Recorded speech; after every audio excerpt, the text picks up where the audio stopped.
Anderson's claim was recognized, she would be rich and a political threat. Many of the people who backed Anna's story were Tsarists.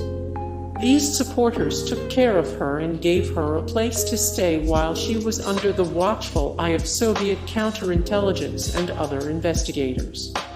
They started the process of legally proving she was Anastasia. If Anna was indeed the Tsar's heir, she would inherit whatever fortune the family had amassed outside of Russia. In addition, she would be a symbol for Tsarist exiles who did not want their country to be communist.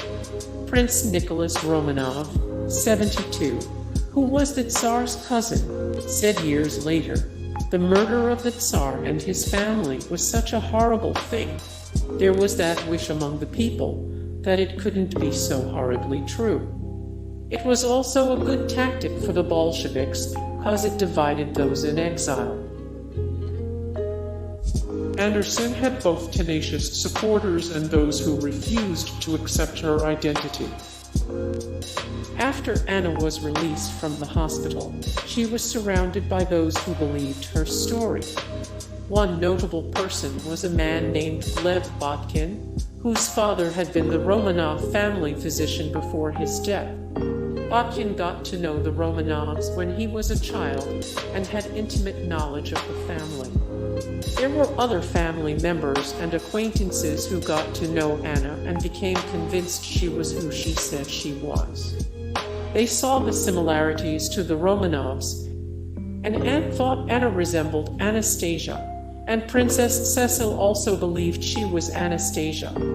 Nicholas Roman II's mistress, a ballerina, thought Anna had the same eyes as the Tsar, and both girls reportedly had nearly identical foot deformities.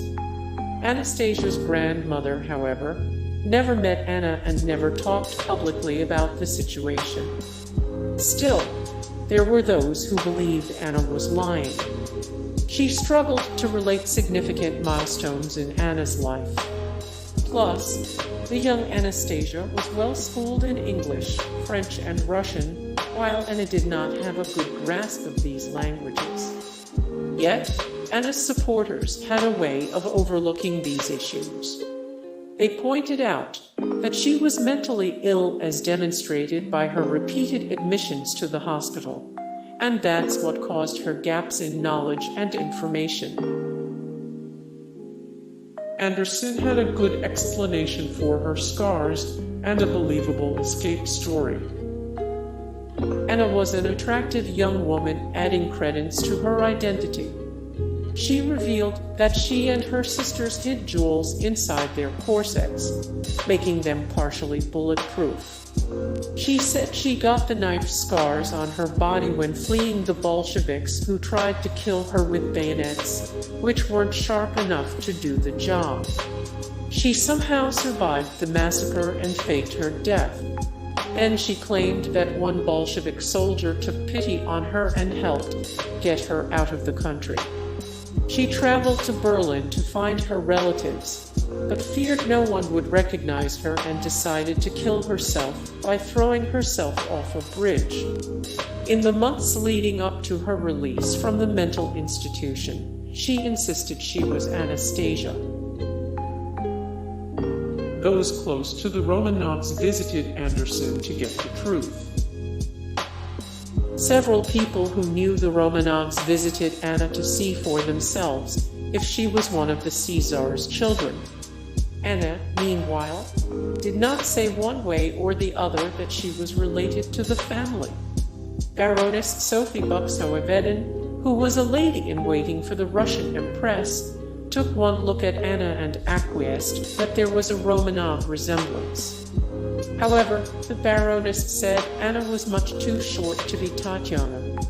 Anna reportedly countered, "I never said I was Tatiana."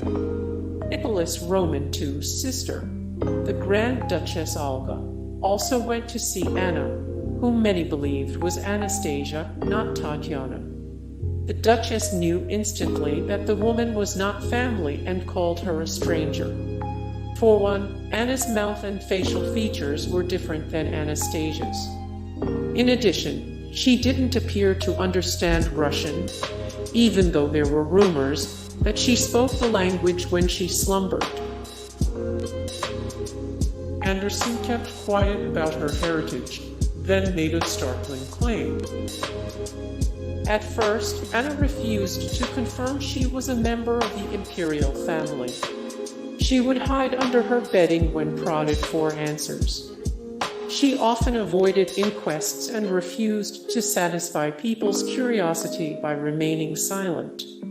However, when she was shown photographs of the family, she would later reveal she remembered some of them. Once she was visited by Captain Nicholas von Schwabe, who worked for the Dowager Empress. He showed Anna some photographs, and she became visibly upset.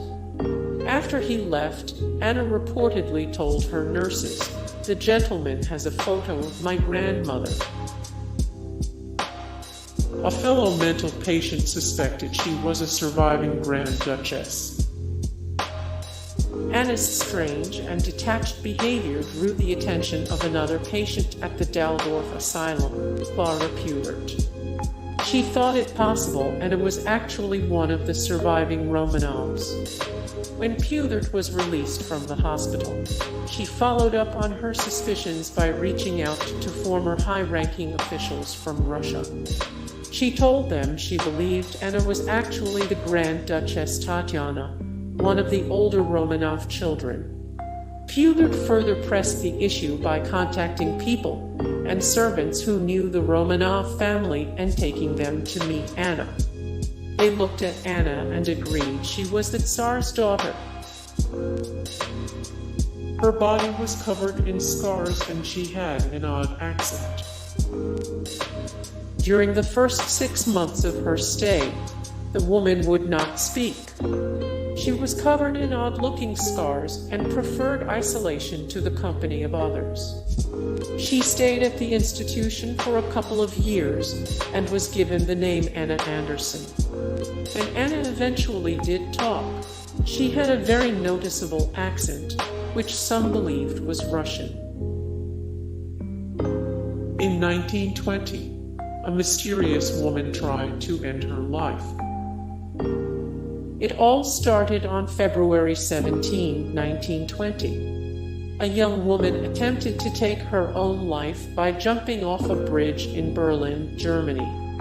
She somehow survived and was saved by police officers from the Landwehr Canal and transported to a medical facility to receive treatment. Authorities did not know who she was because the woman did not possess any identification. She was promptly admitted to a mental hospital, the Waldorf Asylum.